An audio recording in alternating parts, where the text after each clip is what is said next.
ਵਾਹਿਗੁਰੂ ਸਾਹਿਬ JIO.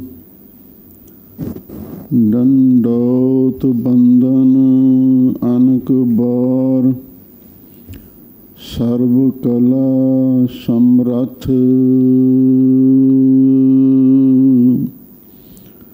ਡੋਲਣ ਤੇ ਰਾਖਹੁ ਪ੍ਰਭੂ, ਨਾਨਕ ਦੇ ਕਰ ਹੱਥ।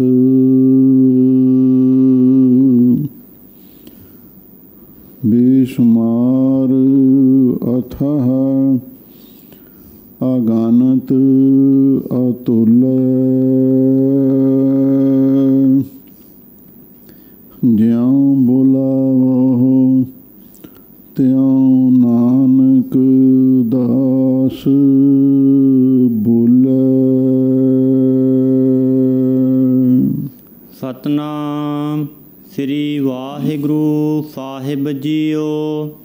ਕਾਨੜਾ ਮਹੱਲਾ ਪੰਜਵਾ, ਘਰ ਦਸਵਾ। ਇੱਕ ਓੰਕਾਰ ਸਤਿਗੁਰ ਪ੍ਰਸਾਦ। ਐਸੋ ਦਾਨ ਦੇਹੋ ਜੀ ਸੰਤੋ, ਜਾਤ ਜੀਓ ਬਲਿਹਾਰ। ਮਾਨ ਮੋਹੀ ਪੰਚ ਦੋਹੀ, ਉਰਜ ਨਿਕਟ ਬਸਿਓ। ਤਾਕੀ ਸਰਣ ਸਾਧੂਆ, ਦੂਤ ਸੰਗ ਨਿਵਾਰ। ਰਹਾਉ ਕੋਟ ਜਨਮ ਜੋਨ ਭ੍ਰਮਿਓ, ਹਾਰ ਪਰਿਓ ਦੁਆਰ। ਕਿਰਪਾ ਗੋਬਿੰਦ ਭਈ, ਮਿਲਿਓ ਨਾਮ ਆਧਾਰ। ਦੁਲਭ ਜਨਮ ਸਫਲ ਨਾਨਕ, ਭਵ ਉਤਾਰ ਪਾਰ। ਕਾਨੜਾ ਮਹੱਲਾ ਪੰਜਵਾ, ਘਰ ਦਸਵਾ। ਇੱਕ ਓੰਕਾਰ ਸਤਿਗੁਰ ਪ੍ਰਸਾਦ। ਐਸੋ ਦਾਨ ਦੇਹੋ ਜੀ ਸੰਤੋ, ਜਾਤ ਜੀਓ ਬਲਿਹਾਰ। ਵਾਹਿਗੁਰੂ ਜੀ ਕਾ ਖਾਲਸਾ, ਵਾਹਿਗੁਰੂ ਜੀ ਕੀ ਫਤਿਹ।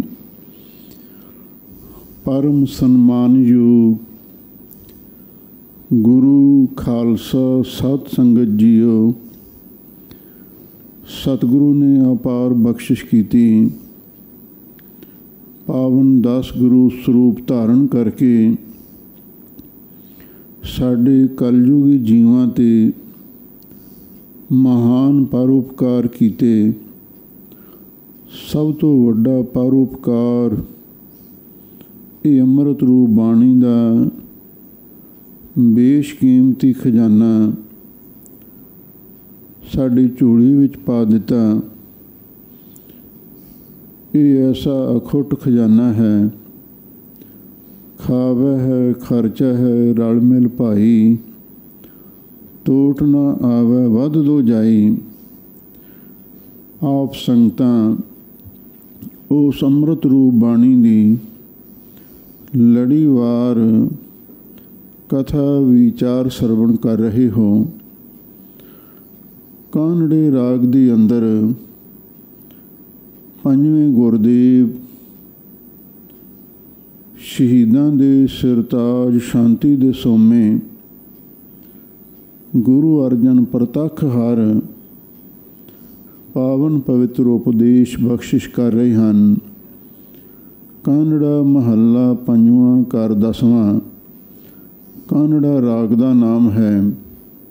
ਪੰਜਵੇਂ ਪਾਤਸ਼ਾਹ ਗੁਰੂ ਅਰਜਨ ਦੇਵ ਮਹਾਰਾਜ ਦੇ ਪਵਿੱਤਰ ਉਪਦੇਸ਼ ਹਨ। 10ਵੇਂ ਘਰ ਸੁਰ ਤਾਲ ਦੇ ਵਿੱਚ ਇਹਨਾਂ ਨੂੰ ਗਾਵਿਆ ਹੈ। ਆਰੰਭ ਦੇ ਵਿੱਚ ਮੰਗਲਾਚਰਨ ਕਰਦੇ ਹਨ। ਇੱਕ ਓੰਕਾਰ ਸਤਿਗੁਰ ਪ੍ਰਸਾਦ। ਉਹ ਅਕਾਲ ਪੁਰਖ ਵਾਹਿਗੁਰੂ ਇੱਕ ਅਦਵੈਤ ਸਰੂਪ ਹੈ। ਓੰਕਾਰ ਸਾਰਿਆਂ ਦਾ ਪ੍ਰਕਾਸ਼ਕ, ਸਤ ਨਾਸ ਤੋਂ ਰਹਿਤ। ਮਿਲਦਾ ਕਿਵੇਂ ਹੈ? ਗੁਰ ਪ੍ਰਸਾਦ, ਗੁਰੂ ਦੀ ਕਿਰਪਾ ਦੇ ਨਾਲ। ਹੁਣ ਅੱਗੇ ਇਸ ਪਾਵਨ ਸ਼ਬਦ ਦੇ ਵਿੱਚ ਗੁਰੂ ਅਰਜਨ ਦੇਵ ਮਹਾਰਾਜ ਸੱਚੇ ਪਾਤਸ਼ਾਹ ਨੇ, ਜਿਹੜੇ ਅਕਾਲ ਪੁਰਖ ਵਾਹਿਗੁਰੂ ਪਰਮੇਸ਼ਰ ਦੇ ਪਿਆਰੇ ਮਹਾਂਪੁਰਖ ਹਨ, ਜਿਨ੍ਹਾਂ ਦੀ ਇਹ ਅਵਸਥਾ ਬਣੀ ਹੋਈ ਹੈ, ਸਾਸ ਸਾਸ ਸਿਮਰੋ ਗੋਬਿੰਦ।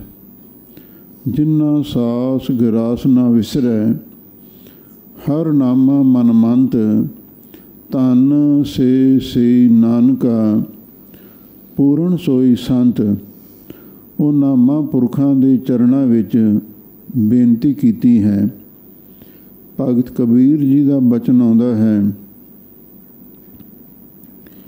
ਸੰਤ ਨਾਮ ਦੀ ਦਾਤ ਬਖਸ਼ਿਸ਼ ਕਰਦੇ ਹਨ ਅਤੇ ਪਰਮੇਸ਼ਰ ਮੁਕਤੀ ਦੀ ਦਾਤ ਬਖਸ਼ਿਸ਼ ਕਰਦਾ। ਇਸ ਲਈ ਸੰਤ ਰੱਬ ਦੇ ਵਿਚੋਲੇ ਹਨ, ਪਰ ਗੁਰਮਤਿ ਦੇ ਸਿਧਾਂਤ ਦੇ ਮੁਤਾਬਕ ਰੱਬ ਦੇ ਵਿਚੋਲੇ ਸਤਿਗੁਰੂ ਹਨ। ਜੈਸਾ ਸਤਿਗੁਰ ਸੁਣੀਦਾ ਤੈਸੋ ਹੀ ਮੈਂ ਡੀਠ, ਵਿਛੜਿਆ ਮੇਲੇ ਪ੍ਰਭੂ ਹਰ ਦਰਗਹਿ ਕਾ ਬਾਸੀਠ। ਹਾਂ, ਜਿਹੜੇ ਸੰਤ ਮਹਾਂਪੁਰਖ ਨੇ ਉਹ ਗੁਰੂ ਦੇ ਵਿਚੋਲੇ ਨੇ। ਸੰਤ ਸਾਨੂੰ ਗੁਰੂ ਨਾਲ ਜੋੜਦੇ ਨੇ, ਅੰਮ੍ਰਿਤ ਛਕਾਉਂਦੇ ਨੇ ਅਤੇ ਨਾਲ ਗੁਰਸਿੱਖੀ ਦਾ ਉਪਦੇਸ਼ ਦ੍ਰਿੜ ਕਰਾਉਂਦੇ ਹਨ। ਗੁਰਮਤਿ ਦੀ ਰਹਿਣੀ ਬਹਿਣੀ ਕਹਿਣੀ ਸਹਿਣੀ ਦ੍ਰਿੜ ਕਰਾਉਂਦੇ ਹਨ। ਉਹ ਸੰਤ ਨੇ। ਜੇ ਕੋਈ ਸੰਤ ਸਿੱਧਾ ਆਖੇ ਮੈਂ ਰੱਬ ਨੂੰ ਮਿਲਾ ਸਕਦਾ, ਉਹ ਪਖੰਡੀ ਹੈ। ਉਸ ਤੋਂ ਬਚ ਕੇ ਰਹਿਣਾ। ਲਓ ਹੁਣ ਗੁਰੂ ਅਰਜਨ ਦੇਵ ਮਹਾਰਾਜ ਸੱਚੇ ਪਾਤਸ਼ਾਹ ਕਿਵੇਂ ਸਾਨੂੰ ਉਪਦੇਸ਼ ਦਿੰਦੇ ਹਨ। ਆਪ ਸੰਗਤਾਂ ਪ੍ਰੇਮ ਨਾਲ ਸੁਣੋ ਅਤੇ ਇੱਕ ਵਾਰ ਪਿਆਰ ਦੇ ਨਾਲ ਆਖੋ, ਸਤਿਨਾਮ ਸ੍ਰੀ ਵਾਹਿਗੁਰੂ ਸਾਹਿਬ ਜੀਓ। ਐਸੋ ਦਾਨ ਦੇਹੋ ਜੀ ਸੰਤੋ, ਜਾਤ ਜਿਉ ਬਲਿਹਾਰ। ਐ ਸੰਤ ਜਨੋ, ਰੱਬ ਦੇ ਪਿਆਰਿਓ, ਸਵਾਸ ਗ੍ਰਾਸ ਸਿਮਰਨ ਕਰਨ ਵਾਲਿਓ, ਜਾਤ ਜਿਉ ਬਲਿਹਾਰ। ਮੇਰਾ ਮਨ ਮੇਰੀ ਜਿੰਦ ਆਪ ਜੀ ਤੋਂ ਬਲਿਹਾਰ ਜਾਂਦੀ ਹੈ। ਜਿਨ ਜਪਿਆ ਤਿਸ ਕੋ ਬਲਿਹਾਰ, ਤਿਸ ਕੈ ਸੰਗ ਤਰੈ ਸੰਸਾਰ। ਕਹੁ ਨਾਨਕ ਪ੍ਰਭ ਲੋਚਾ ਪੂਰ, ਸੰਤ ਜਨਾ ਕੀ ਬਾਂਛੋ ਤੂਰ। ਐਸੋ ਦਾਨ ਦੇਹੋ ਜੀ ਸੰਤੋ। ਐ ਸੰਤ ਜੀਓ, ਤੁਸੀਂ ਸਾਨੂੰ ਐਸਾ ਦਾਨ ਬਖਸ਼ੋ। ਕਿਹੜਾ ਦਾਨ? ਪਰਮੇਸ਼ਰ ਦੇ ਨਾਮ ਦੀ ਦਾਤ। ਹੁਣ ਜਿਹੜੇ ਪਰਮੇਸ਼ਰ ਦੇ ਪਿਆਰੇ ਮਹਾਂਪੁਰਖ ਨੇ, ਉਹ ਉੱਠੇ ਪੈਰ ਵਾਹਿਗੁਰੂ ਦਾ ਸਿਮਰਨ ਕਰਦੇ ਹਨ। ਉਹਨਾਂ ਕੋਲੋਂ ਹੀ ਸਾਨੂੰ ਆਸ਼ੀਰਵਾਦ ਲੈਣਾ ਪਵੇਗਾ। ਉਹੀ ਸਾਨੂੰ ਗੁਰੂ ਨਾਲ ਜੋੜਨਗੇ। ਉਹੀ ਸਾਨੂੰ ਪੰਜ ਪਿਆਰਿਆਂ ਦੇ ਰਾਹੀਂ ਨਾਮ ਦੀ ਦਾਤ ਬਖਸ਼ਿਸ਼ ਕਰਨਗੇ। ਇਸੇ ਲਈ ਉਹਨਾਂ ਮਹਾਂਪੁਰਖਾਂ ਨੂੰ ਬੇਨਤੀ ਕਰਨੀ ਹੈ ਕਿ ਐ ਮਹਾਂਪੁਰਖੋ ਜੀ, ਸਤਿਕਾਰ ਦਾ ਬੋਧਕ ਹੈ। ਸਾਡੀ ਜਿੰਦ ਆਪ ਜੀ ਤੋਂ ਬਲਿਹਾਰ ਜਾਂਦੀ ਹੈ। ਤੁਸੀਂ ਸਾਡੀ ਝੋਲੀ ਵਿੱਚ ਇਹ ਨਾਮ ਦਾ ਦਾਨ ਪਾ ਦਿਓ। ਮਾਨ ਮੋਹੀ ਪੰਚ ਦੋਹੀ, ਉਰਜ ਨਿਕਟ ਬਸਿਓ। ਤਾਕੀ ਸਰਣ ਸਾਧੂਆ, ਦੂਤ ਸੰਗ ਨਿਵਾਰ। ਐ ਮਹਾਂਪੁਰਖੋ, ਸਾਡੀ ਪਹਿਲਾਂ ਹਾਲਤ ਇਹ ਸੀ। ਮਾਨ ਮੋਹੀ, ਹੰਕਾਰ ਨੇ ਸਾਨੂੰ, ਮੋਹੀ ਦਾ ਅਰਥ ਹੈ ਮੋਹਿਤ ਕਰ ਦਿੱਤਾ ਸੀ, ਮੂਰਛਿਤ ਕਰ ਦਿੱਤਾ ਸੀ, ਬੇਹੋਸ਼ ਕਰ ਦਿੱਤਾ ਸੀ। ਹੰਕਾਰ ਸਾਡੀ ਮੱਤ ਨੂੰ ਮਾਰ ਦਿੰਦਾ ਹੈ।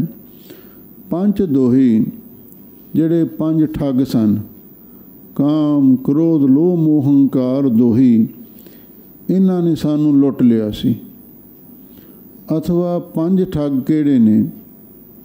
ਹਜ਼ੂਰ ਨੇ ਬਾਣੀ ਵਿੱਚ ਫਰਮਾਇਆ ਹੈ, ਰਾਜ ਮਾਲ ਰੂਪ ਜਾਤ ਜੋਬਨ ਪੰਜੇ ਠੱਗ। ਇੰਨੀ ਠੱਗੀ ਜਗ ਠੱਗਿਆ, ਕਿਨਾਂ ਨਾ ਰਹੀਆ ਲੱਜ। ਇਹ ਵੀ ਪੰਜ ਠੱਗ ਨੇ। ਇਹਨਾਂ ਨੇ ਸਾਨੂੰ ਲੁੱਟਿਆ ਹੋਇਆ ਸੀ। ਉਰਜ ਨਿਕਟ ਬਸਿਓ, ਅਸੀਂ ਇਹਨਾਂ ਦੇ ਵਿੱਚ ਹੀ ਫਸ ਕੇ ਇਹਨਾਂ ਦੇ ਨੇੜੇ ਰਹਿਣ ਲੱਗ ਪਏ। ਹੁਣ ਇਹਨਾਂ ਨੇ ਸਾਨੂੰ ਪਕੜ ਲਿਆ, ਜਿਵੇਂ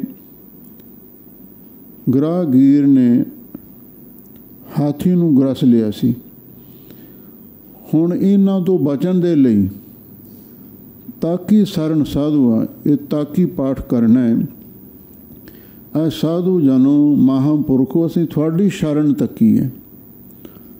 ਦੂਤ ਸੰਗ ਨਿਵਾਰ, ਇਹ ਜਿਹੜੇ ਦੋ ਦੁਸ਼ਟ ਨੇ, ਚੋਰ ਨੇ, ਡਾਕੂ ਨੇ, ਸਾਡੇ ਜਾਨੀ ਦੁਸ਼ਮਣ ਨੇ, ਇਹ ਠੱਗ ਨੇ, ਇਹਨਾਂ ਤੋਂ ਸਾਡਾ ਸੰਗ ਸਾਥ ਨਿਵਾਰ ਹਟਾ ਦਿਓ। ਇਹਨਾਂ ਵਿਕਾਰਾਂ ਵੱਲੋਂ ਸਾਡਾ ਮਨ ਮੋੜ ਦਿਓ। ਇਹ ਪੰਜ ਠੱਗ, ਰਾਜ ਮਾਲ ਰੂਪ ਜਾਤ ਜੋਬਨ, ਪੰਜੇ ਠੱਗ, ਇਹਨਾਂ ਠੱਗਾਂ ਦਾ ਸਾਥ ਸਾਡਾ ਹਟਾ ਦਿਓ। ਅਸੀਂ ਇਹਨਾਂ ਤੋਂ ਪਾਸੇ ਹੋ ਜਾਵੀਏ। ਰਹਾਉ ਕੋਟ ਜਨਮ ਜੋਨ ਭ੍ਰਮਿਓ, ਹਾਰ ਭਰਿਓ ਦੁਆਰ। ਵਿਸਰਾਮ ਦੇ ਕੇ ਗਰੀਬਨ ਵਾਜ ਸਤਿਗੁਰੂ ਜੀ ਅੱਗੇ ਫਰਮਾਉਂਦੇ ਹਨ, ਕੋਟ ਜਨਮ ਜੋਨ ਭ੍ਰਮਿਓ, ਇਹਨਾਂ ਵਿਕਾਰਾਂ ਕਰਕੇ ਅਸੀਂ ਕਰੋੜਾਂ ਜੂਨਾਂ ਦੇ ਵਿੱਚ ਤੇ ਅਨੇਕਾਂ ਜਨਮਾਂ ਦੇ ਵਿੱਚ ਭਟਕਦੇ ਆਏ ਹਾਂ। ਹਾਰ ਭਰਿਓ ਦੁਆਰ, ਐ ਮਹਾਂਪੁਰਖੋ, ਹੁਣ ਅਸੀਂ ਹਾਰ ਹੰਭ ਕੇ ਤੁਹਾਡੇ ਦਰ ਦੀ ਸ਼ਰਨ ਪੈ ਗਏ ਹਾਂ। ਕਈ ਜਨਮ ਪੈ ਕੀਟ ਪਤੰਗਾ, ਕਈ ਜਨਮ ਗਜ ਮੀਨ ਕੁਰੰਗਾ, ਕਈ ਜਨਮ ਪੰਖੀ ਸਰਪ ਹੋਇਓ, ਕਈ ਜਨਮ ਹੈਵਰ ਬ੍ਰਖ ਜੋਇਓ। ਤੇ ਸੱਚੇ ਪਾਤਸ਼ਾਹ, ਹੁਣ ਸਾਨੂੰ ਤੁਸਾਂ ਮਨੁੱਖਾਂ ਦੇ ਬਖਸ਼ਿਸ਼ ਕੀਤੀ ਹੈ। ਮਿਲ ਜਗਦੀਸ਼ ਮਿਲਣ ਕੀ ਬਰੀਆ, ਚਰਿੰਗ ਕਾਲੇ ਦੇਸ ਜਰੀਆ। ਤੇ ਸੱਚੇ ਪਾਤਸ਼ਾਹ, ਹੁਣ ਅਸੀਂ ਆਪ ਜੀ ਦੇ ਦਰ ਦੀ ਸ਼ਰਨ ਪੈ ਗਏ ਹਾਂ। ਕਿਰਪਾ ਗੋਬਿੰਦ ਭਈ, ਮਿਲਿਓ ਨਾਮ ਆਧਾਰ। ਲੋ ਪਹਿਲਾਂ ਮਹਾਂਪੁਰਖਾਂ ਦੇ ਪਾਸ ਜਾ ਕੇ ਬੇਨਤੀ ਕੀਤੀ, ਤੇ ਫਿਰ ਉਹਨਾਂ ਨੇ ਆਸ਼ੀਰਵਾਦ ਦਿੱਤਾ, ਹੌਸਲਾ ਅਫਜ਼ਾਈ ਕੀਤੀ। ਫਿਰ ਉਹਨਾਂ ਨੇ ਅੱਗੇ ਗੁਰੂ ਦੇ ਲੜ ਲਾ ਦਿੱਤਾ। ਜਦੋਂ ਗੁਰੂ ਦੇ ਲੜ ਲਾਗੇ, ਫਿਰ ਕੀ ਹੋਇਆ? ਕਿਰਪਾ ਗੋਬਿੰਦ ਭਈ, ਉਸ ਅਕਾਲ ਪੁਰਖ ਵਾਹਿਗੁਰੂ ਦੀ ਕਿਰਪਾ ਹੋ ਗਈ। ਮਿਲਿਓ ਨਾਮ ਆਧਾਰ, ਗੁਰੂ ਦੀ ਕਿਰਪਾ ਦੁਆਰਾ ਨਾਮ ਦਾ ਆਧਾਰ ਆਸਰਾ ਪ੍ਰਾਪਤ ਹੋ ਗਿਆ। ਦੁਲੱਭ ਜਨਮ ਸਫਲ ਨਾਨਕ, ਭਵ ਉਤਾਰ ਪਾਰ। ਗੁਰੂ ਅਰਜਨ ਦੇਵ ਮਹਾਰਾਜ ਸੱਚੇ ਪਾਤਸ਼ਾਹ ਫਰਮਾਉਂਦੇ ਨੇ, ਦੁਲੱਭ ਜਨਮ, ਜਿਹੜਾ ਮਨੁੱਖਾ ਜਨਮ ਬੜਾ ਦੁਰਲੱਭ ਸੀ, ਬੜਾ ਔਖਾ ਲੱਭਿਆ ਸੀ। ਕਈ ਜੂਨਾਂ ਤੋਂ ਬਾਅਦ ਇਹ ਜਨਮ ਪ੍ਰਾਪਤ ਹੋਇਆ। ਕਬੀਰ ਮਾਨਸ ਜਨਮ ਦੁਲੰਭ ਹੈ, ਹੋਤ ਨਾ ਬਾਰੈ ਬਾਰ, ਜਿਉ ਬਾਨ ਫਲ ਪਾ ਕੇ ਪੋਈ ਗਿਰਹਿ, ਬੋਹਰ ਨਾ ਲਾਗੈ ਡਰ। ਇਹ ਹੁਣ ਦੁਰਲੱਭ ਮਨੁੱਖਾ ਜਨਮ ਪ੍ਰਾਪਤ ਕੀਤਾ, ਸਫਲ ਹੋ ਗਿਆ। ਭਾਵ ਉਤਾਰ ਭਾਰ, ਭਾਵ ਉਤਾਰ ਪਾਰ। ਹੁਣ ਉਸ ਵਾਹਿਗੁਰੂ ਨੇ ਭਵ ਸਾਗਰ ਤੋਂ ਵੀ ਸਾਨੂੰ ਪਾਰ ਉਤਾਰ ਦਿੱਤਾ ਹੈ। ਕਿਉਂ? ਹੁਣ ਨਾਮ ਦਾ ਆਸਰਾ ਮਿਲ ਗਿਆ।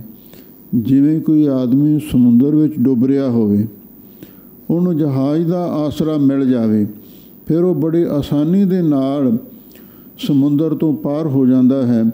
ਇਸੇ ਤਰ੍ਹਾਂ ਨਾਮ ਦੀ ਓਟ ਲੈ ਕੇ ਭਾਵ ਉਤਾਰ ਪਾਰ, ਅਸੀਂ ਭਵ ਸਾਗਰ ਤੋਂ ਪਾਰ ਉਤਰ ਗਏ ਹਾਂ। ਕਾਨੜਾ ਮਹੱਲਾ ਪੰਜਵਾ, ਘਰ 11ਵਾਂ। ਇੱਕ ਓੰਕਾਰ ਸਤਿਗੁਰ ਪ੍ਰਸਾਦ। ਕਾਨੜਾ ਰਾਗ ਹੈ। ਪੰਜਵੇਂ ਪਾਤਸ਼ਾਹ ਗੁਰੂ ਅਰਜਨ ਦੇਵ ਮਹਾਰਾਜ ਪਾਵਨ ਉਪਦੇਸ਼ ਬਖਸ਼ਿਸ਼ ਕਰ ਰਹੇ ਹਨ। 11ਵੇਂ ਕਾਰ ਸੁਰ ਤਾਲ ਵਿੱਚ ਇਹਨਾਂ ਸ਼ਬਦਾਂ ਨੂੰ ਗਾਇਨ ਕੀਤਾ ਗਿਆ ਹੈ। ਅੱਗੇ ਮੰਗਲਾਚਰਨ ਹੈ। ਇੱਕ ਓੰਕਾਰ, ਉਹ ਵਾਹਿਗੁਰੂ ਇੱਕ ਅਦਵੈਤ ਸਰੂਪ ਹੈ। ਓੰਕਾਰ ਸਾਰਿਆਂ ਦਾ ਪ੍ਰਕਾਸ਼ਕ, ਸਤ ਨਾਸ ਤੋਂ ਰਹਿਤ ਤੇ ਗੁਰ ਪ੍ਰਸਾਦ ਗੁਰੂ ਦੀ ਕਿਰਪਾ ਨਾਲ ਪ੍ਰਾਪਤ ਹੁੰਦਾ ਹੈ। ਸਹਿਜ ਸੁਭਾਏ ਆਪਨ ਆਏ। ਗਰੀਬਨ ਵਾਜ ਸਤਿਗੁਰੂ ਜੀ ਦੇ ਚਰਨਾਂ ਦੇ ਵਿੱਚ ਗੁਰਸਿੱਖਾਂ ਨੇ ਬੇਨਤੀ ਕੀਤੀ, ਮਹਾਰਾਜ ਸਾਨੂੰ ਇਹ ਦੱਸੋ ਵੀ ਉਹ ਅਕਾਲ ਪੁਰਖ ਵਾਹਿਗੁਰੂ ਪਰਮੇਸ਼ਰ ਕਿਵੇਂ ਮਿਲਦਾ। ਤਾਂ ਗਰੀਬਨ ਵਾਜ ਸਤਿਗੁਰੂ ਮਹਾਰਾਜ ਨੇ ਇਸ ਪਾਵਨ ਸ਼ਬਦ ਦੇ ਵਿੱਚ ਰਹਾਉ ਦੀ ਅਖੀਰਲੀ ਪੰਕਤੀ ਹੈ, ਪ੍ਰਭ ਮਿਲਿਓ ਸੁਖ ਬਾਲੇ ਭੋਲੇ। ਉਹ ਵਾਹਿਗੁਰੂ ਸਾਨੂੰ ਮਿਲਿਆ, ਕਿਵੇਂ ਮਿਲਿਆ ਹੈ? ਸੁਖ ਬਾਲੇ ਭੋਲੇ, ਬੱਚਿਆਂ ਵਰਗੀ ਭੋਲੀ ਬੁੱਧੀ ਨੂੰ ਧਾਰਨ ਕਰਕੇ ਸਾਨੂੰ ਸੁੱਖ ਪ੍ਰਾਪਤ ਹੋਇਆ। ਕਿਉਂ? ਵਾਹਿਗੁਰੂ ਮਿਲ ਗਿਆ। ਅੰਧੋ ਅੰਧ ਕਣਾ ਮੈਂ ਸੋ ਪ੍ਰਭ ਡੀਠਾ ਰਾਮ। ਅਸਲੀ ਜੀਵਨ ਦਾ ਸੁੱਖ ਤਾਂ ਉਦੋਂ ਹੀ ਮਿਲਦਾ ਜਦੋਂ ਪਰਮੇਸ਼ਰ ਮਿਲ ਜਾਵੇ। ਅਤੇ ਵਾਹਿਗੁਰੂ ਕਿਵੇਂ ਮਿਲਿਆ? ਬਾਲੇ ਭੋਲੇ, ਬੱਚਿਆਂ ਵਾਂਗੂ ਭੋਲੇ ਸੁਭਾਅ ਨੂੰ, ਨਿਸ਼ਕਪਟ ਸੁਭਾਅ ਨੂੰ ਧਾਰਨ ਕਰਕੇ ਸਾਨੂੰ ਪਰਮੇਸ਼ਰ ਮਿਲਿਆ। ਇੱਕ ਵਾਰ ਈਸਾ ਮਸੀਹ ਤੁਰੇ ਜਾ ਰਹੇ ਸਨ, ਮੇਲਾ ਲੱਗਿਆ ਹੋਇਆ ਸੀ। ਇੱਕ ਛੋਟਾ ਜਿਹਾ ਬੱਚਾ ਸੀ, 2-2.5 ਸਾਲ ਦਾ। ਉਹਨੂੰ ਉਹਨਾਂ ਨੇ ਮੋਢਿਆਂ 'ਤੇ ਚੁੱਕ ਲਿਆ ਅਤੇ ਸਾਰੇ ਥਾਵਾਂ 'ਤੇ ਇਹ ਲੋਕਾਂ ਨੂੰ ਸਿੱਖਿਆ ਦਿੱਤੀ, ਇਹ ਲੋਕੋ, ਜੇ ਤੁਸੀਂ ਅਕਾਲ ਪੁਰਖ ਨੂੰ ਮਿਲਣਾ, ਰੱਬ ਨੂੰ ਮਿਲਣਾ, ਆ ਬੱਚੇ ਵਰਗੇ ਬਣੋ, ਬੱਚੇ ਬਣ ਜਾਓ। ਲੋਕ ਹੈਰਾਨ ਹੋਏ, ਕਹਿਣ ਲੱਗੇ ਬੱਚਾ 2-2.5 ਸਾਲ ਦਾ ਹੈ, ਅਸੀਂ ਇਹਦੇ ਵਰਗੇ ਕਿਵੇਂ ਬਣ ਸਕਦੇ ਹਾਂ? ਤਾਂ ਈਸਾ ਮਸੀਹ ਕਹਿਣ ਲੱਗੇ, ਤੁਸੀਂ ਬੱਚਿਆਂ ਵਾਲੇ ਸੁਭਾਅ ਨੂੰ ਧਾਰਨ ਕਰੋ। ਬੱਚੇ ਦਾ ਸੁਭਾਅ ਕੀ ਹੁੰਦਾ ਹੈ?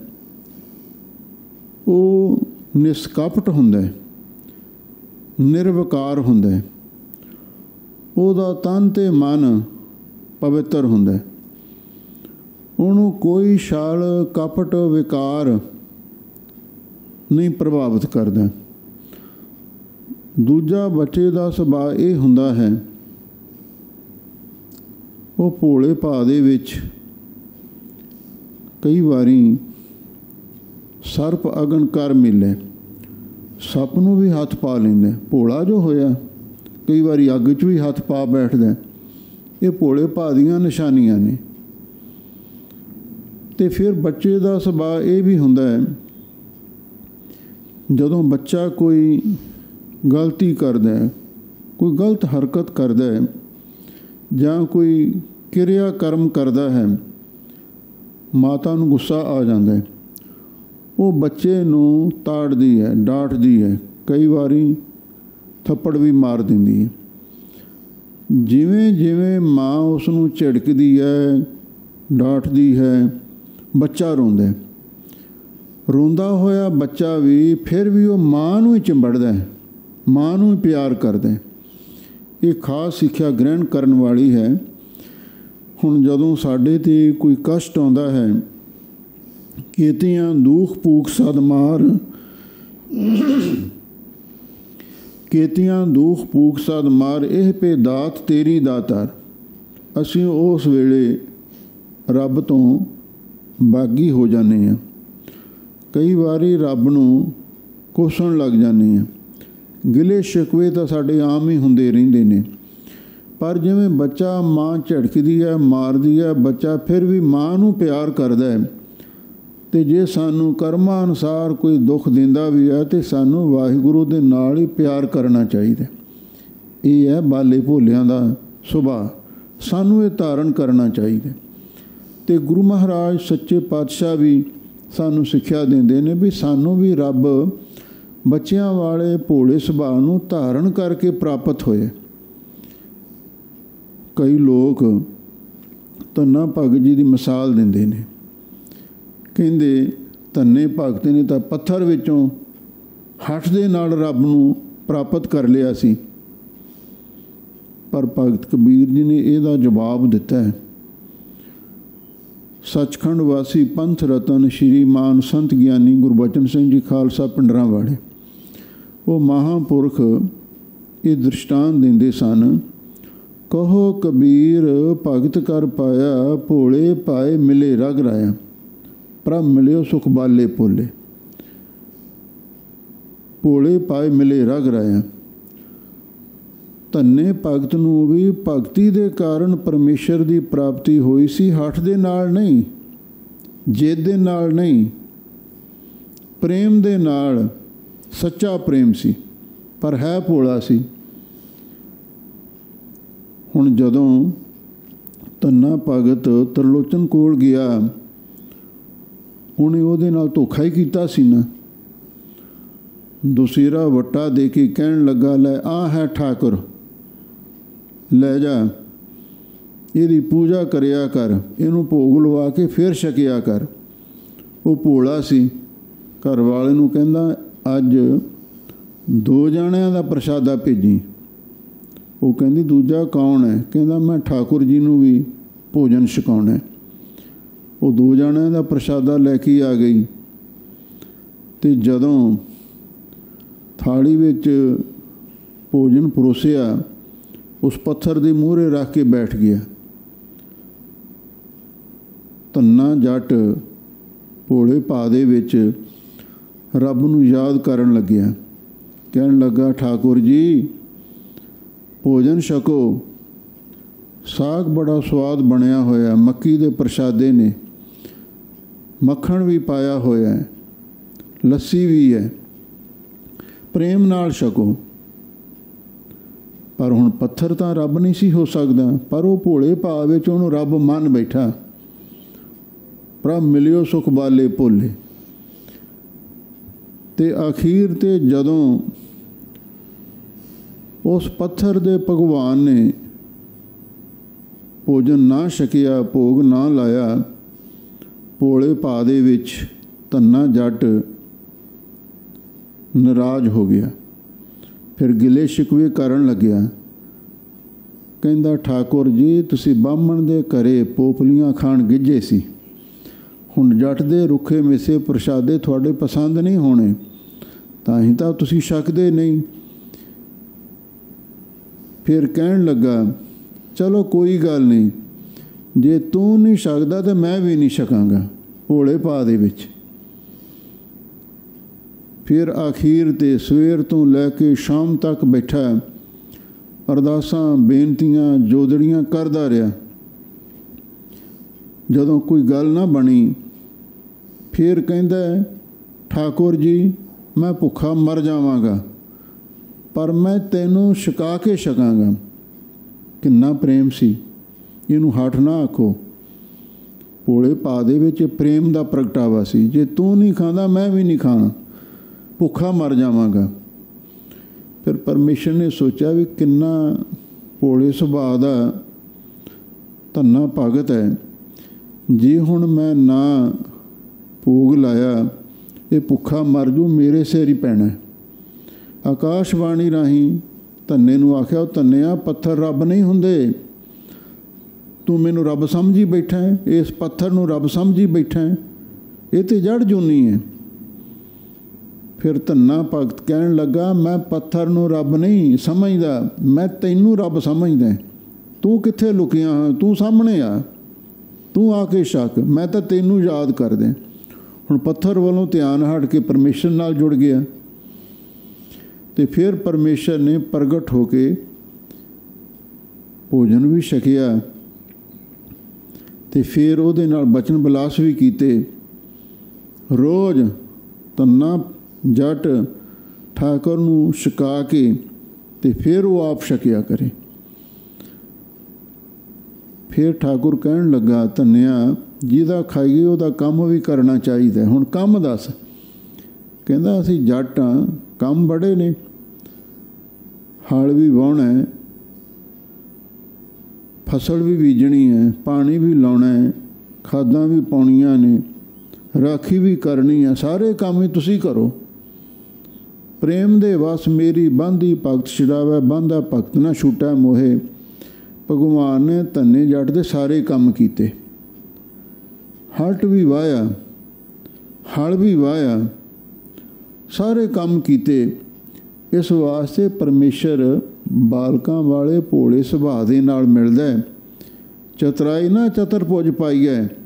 ਚਤੁਰਾਈ ਨਾਲ ਪਰਮੇਸ਼ਰ ਦੀ ਪ੍ਰਾਪਤੀ ਨਹੀਂ ਹੁੰਦੀ। ਚੁਸਤੀ ਚਲਾਕੀ ਤੇ ਹੁਣ ਤਰਲੋਚਨ ਪੰਡਤ ਨੇ ਕੀਤੀ ਸੀ ਨਾ, ਉਹਨੂੰ ਨਹੀਂ ਰੱਬ ਮਿਲਿਆ। ਧੰਨਾ ਭਗਤ ਭੋਲੇ ਸੁਭਾਅ ਵਾਲਾ ਸੀ, ਉਹਨੂੰ ਰੱਬ ਮਿਲਿਆ। ਇਸ ਲਈ ਇਹ ਮਤ ਆਖੋ ਵੀ ਉਹਨੂੰ ਪੱਥਰ ਵਿੱਚੋਂ ਰੱਬ ਮਿਲ ਗਿਆ ਸੀ, ਨਹੀਂ। ਉਹਦੀ 1100 ਪਿਛਲੇ ਜਨਮਾਂ ਦੀ ਭਗਤੀ ਸੀ। ਅਤੇ ਫਿਰ ਉਹਨੂੰ ਜਦੋਂ ਪਿਛਲੇ ਜਨਮ ਦਿਖਾਏ, ਕਿਤੇ ਧੰਨਾ ਭਗਤ ਪਾਣੀ ਵਿੱਚ ਖਲੋ ਕੇ ਤਪੱਸਿਆ ਕਰ ਰਿਹਾ ਹੈ, ਕਿਧਰੇ ਬਿਰਛਾਂ ਨਾਲ ਪੁੱਠਾ ਲਟਕ ਕੇ ਤਪੱਸਿਆ ਕਰ ਰਿਹਾ ਹੈ, ਕਿਧਰੇ ਭੁੱਖਾ ਪਿਆਸਾ ਹੋ ਕੇ ਰੱਬ ਨੂੰ ਯਾਦ ਕਰ ਰਿਹਾ ਹੈ। ਅਤੇ ਫਿਰ ਇਹਦਾ ਹੰਕਾਰ ਟੁੱਟਿਆ ਅਤੇ ਫਿਰ ਵਾਹਿਗੁਰੂ ਦੇ ਨਾਲ ਇਸ ਦਾ ਪਿਆਰ ਬਣਿਆ ਸੀ। ਹਜ਼ੂਰ ਕਹਿੰਦੇ ਪ੍ਰਭ ਮਿਲਿਓ ਸੁਖ ਬਾਲੇ ਭੋਲੇ, ਵੀ ਉਹ ਸੁਖ ਰੂਪ ਵਾਹਿਗੁਰੂ ਬਾਲਕਾਂ ਵਾਲੇ ਭੋਲੇ ਸੁਭਾਅ ਨੂੰ ਧਾਰਨ ਕਰਕੇ ਸਾਨੂੰ ਮਿਲਿਆ। ਅਤੇ ਮਿਲਿਆ ਕਿਵੇਂ ਹੈ? ਹਜ਼ੂਰ ਕਹਿੰਦੇ ਸਹਿਜ ਸੁਭਾਏ ਆਪਣ ਆਏ। ਜਦੋਂ ਵਾਹਿਗੁਰੂ ਦੇ ਨਾਲ ਪ੍ਰੇਮ ਕੀਤਾ ਨਾ, ਦਿਲੋਂ ਪ੍ਰੇਮ ਕੀਤਾ, ਅਤੇ ਫਿਰ ਸਹਿਜ ਸੁਭਾਏ ਆਪਣ ਆਏ। ਸੁਤੇ ਸਿੱਧ ਹੀ ਵਾਹਿਗੁਰੂ ਆਪਣੇ ਆਪ ਹੀ ਆ ਗਏ। ਅਥਵਾ ਸਹਿਜ ਸੁਭਾਏ, ਸਹਿਜ ਜਦੋਂ ਮਨ ਸ਼ਾਂਤ ਅਤੇ ਆਤਮਕ ਅਡੋਲ ਅਵਸਥਾ ਵਿੱਚ ਟਿਕ ਗਿਆ, ਸੁਭਾਏ ਸੋਹਣੇ ਪ੍ਰੇਮ ਦਾ ਸਦਕਾ, ਅਤੇ ਵਾਹਿਗੁਰੂ ਆਪ ਹੀ ਸਾਡੇ ਪਾਸ ਆ ਗਏ। ਕਛੂ ਨਾ ਜਾਨੋ ਕਛੂ ਦਿਖਾਏ। ਲੋ ਭਗਤ ਜੀ, ਗੁਰੂ ਮਹਾਰਾਜ ਸੱਚੇ ਪਾਤਸ਼ਾਹ ਨਿਮਰਤਾ ਦੇ ਨਾਲ ਕਹਿੰਦੇ ਨੇ, ਕਛੂ ਨਾ ਜਾਨੋ, ਮੈਂ ਤੇ ਕੁਛ ਵੀ ਨਹੀਂ ਜਾਣਦਾ ਸੀ। ਮੈਨੂੰ ਤੇ ਨਾ ਕਰਮ ਦਾ ਨਾ ਧਰਮ ਦਾ ਕੋਈ ਗਿਆਨ ਸੀ, ਮੈਂ ਤੇ ਕੁਝ ਵੀ ਨਹੀਂ ਸੀ ਜਾਣਦਾ। ਕਛੂ ਦਿਖਾਏ, ਅਤੇ ਨਾ ਹੀ ਮੈਂ ਕੋਈ ਆਪਣਾ ਕੋਈ ਜੌਹਰ ਦਿਖਾ ਸਕਦਾ ਸੀ। ਮੇਰੇ ਵਿੱਚ ਕੋਈ ਗੁਣ ਅਤੇ ਖੂਬੀ ਵੀ ਨਹੀਂ ਸੀ। ਅਥਵਾ ਕਛੂ ਨਾ ਜਾਨੋ, ਮੈਂ ਤੇ ਕੁਝ ਵੀ ਸੀ ਨਹੀਂ ਸੀ ਜਾਣਦਾ, ਬਿਲਕੁਲ ਨਾਦਾਨ ਸੀ। ਕਛੂ ਦਿਖਾਏ, ਪਰ ਵਾਹਿਗੁਰੂ ਨੇ ਕੁਝ ਦਾ ਕੁਝ ਕਰਕੇ ਦਿਖਾ ਦਿੱਤਾ। ਪ੍ਰਭ ਮਿਲਿਓ ਸੁਖ ਬਾਲੇ ਭੋਲੇ। ਗਰੀਬ ਨਿਵਾਜ ਸਤਿਗੁਰੂ ਜੀ ਕਹਿੰਦੇ ਨੇ, ਉਹ ਸੁਖ ਰੂਪ ਵਾਹਿਗੁਰੂ ਸਾਨੂੰ ਮਿਲਿਆ। ਕਿਵੇਂ ਮਿਲਿਆ? ਬਾਲੇ ਭੋਲੇ, ਬਾਲਕਾਂ ਵਾਂਗੂ ਭੋਲੇ ਸੁਭਾਅ ਨੂੰ ਧਾਰਨ ਕਰਕੇ। ਭਾਵ ਜਦੋਂ ਮਨ ਨਿਰਵਿਕਾਰ, ਨਿਸਪਾਪ, ਨਿਸਕਪਟ ਹੋ ਗਿਆ, ਜਦੋਂ ਆਦਮੀ ਨਿਸਕਪਟ ਹੋ ਕੇ ਭਗਤੀ ਕਰਦਾ ਨਾ, ਫਿਰ ਰੱਬ ਮਿਲਦਾ। ਚੁਸਤੀ ਚਲਾਕੀ ਦੇ ਨਾਲ ਪਰਮੇਸ਼ਰ ਨਹੀਂ ਮਿਲਦਾ। ਸਹਿਸ ਸਿਆਣਪਾਂ ਲੱਖ ਹੋਏ ਤਾਂ ਇੱਕ ਨਾ ਚੱਲੇ ਨਾਲ। ਰੱਬ ਦੇ ਸਾਹਮਣੇ ਸਿਆਣਪ ਨਹੀਂ ਚੱਲਦੀ, ਉਹਦੇ ਸਾਹਮਣੇ ਚਤੁਰਾਈ ਨਹੀਂ ਚੱਲਦੀ। ਬੱਚਿਆਂ ਵਾਂਗੂ ਭੋਲੇ ਭਾ ਪਰਮੇਸ਼ਰ ਮਿਲਦਾ ਹੈ। ਰਹਾਉ ਵਿਸਰਾਮ ਦੇ ਕੇ ਗਰੀਬਾਂ ਨਿਵਾਜ ਸਤਿਗੁਰੂ ਜੀ ਅੱਗੇ ਫਰਮਾਉਂਦੇ ਹਨ, ਸੰਜੋਗ ਮਿਲਾਏ ਸਾਧ ਸੰਗਾਏ। ਫਿਰ ਮਹਾਰਾਜ ਦੱਸੋ, ਤਰਕੀਬ ਦੱਸੋ, ਪ੍ਰੋਸੀਜਰ ਦੱਸੋ ਵੀ ਕਿਵੇਂ ਰੱਬ ਮਿਲਿਆ। ਹਜ਼ੂਰ ਕਹਿੰਦੇ ਸੰਜੋਗ ਮਿਲਾਏ ਸਾਧ ਸੰਗਾਏ। ਸੰਜੋਗ ਭਲੇ ਕਰਮਾਂ ਦੇ ਸੰਜੋਗ ਨੇ ਸਾਧ ਸੰਗਤ ਦੇ ਨਾਲ ਸਾਨੂੰ ਮਿਲਾ ਦਿੱਤਾ। ਗੁਰਮੁਖਾਂ ਦੀ ਸੰਗਤ ਵਿੱਚ ਸਾਨੂੰ ਮਿਲਾ ਦਿੱਤਾ। ਵਡ ਭਾਗੀ ਸਾਧ ਸੰਗ ਪ੍ਰਾਪਤ ਤਿਨ ਭੇਟਤ ਦੁਰਮਤ ਖੋਈ। ਅਤੇ ਜਦੋਂ ਭਲੇ ਸੰਜੋਗਾਂ ਨੇ ਸਾਧ ਸੰਗਤ ਦੇ ਨਾਲ ਮਿਲਾ ਦਿੱਤਾ, ਅਤੇ ਉਹਨਾਂ ਮਹਾਂਪੁਰਖਾਂ ਦੀ ਸਾਡੇ 'ਤੇ ਮਿਹਰ ਹੋ ਗਈ। ਕਤਹੂ ਨਾ ਜਾਏ ਘਰਹਿ ਬਸਾਏ। ਲਾਉਣ ਅਸੀਂ ਹੋਰ ਕਿਧਰੇ ਨਹੀਂ ਸਾਡਾ ਮਨ ਜਾਂਦਾ, ਅਤੇ ਘਰੈ ਬਸਾਏ, ਆਪਣੇ ਘਰ ਦੇ ਵਿੱਚ ਹੀ ਹੁਣ ਅਸੀਂ ਵਸਣ ਲੱਗ ਪਏ ਹਾਂ। ਪਹਿਲਾਂ ਤਾਂ ਘਰ ਤੋਂ ਬਾਹਰ ਸਾਡਾ ਮਨ ਦੌੜਦਾ ਸੀ, ਹੁਣ ਸਾਡਾ ਮਨ ਸੰਗਤ ਵਿੱਚ ਹੀ, ਗੁਰੂ ਚਰਨਾਂ ਵਿੱਚ ਹੀ, ਗੁਰਬਾਣੀ ਵਿੱਚ, ਨਾਮ ਦੇ ਵਿੱਚ ਹੀ ਜੁੜਿਆ ਰਹਿੰਦਾ ਹੈ। ਗੁਣ ਨਿਧਾਨ ਪ੍ਰਗਟਿਓ ਇਹ ਚੋਲੇ। ਗੁਣਾਂ ਦਾ ਖਜ਼ਾਨਾ ਵਾਹਿਗੁਰੂ ਇਹ ਚੋਲਾ।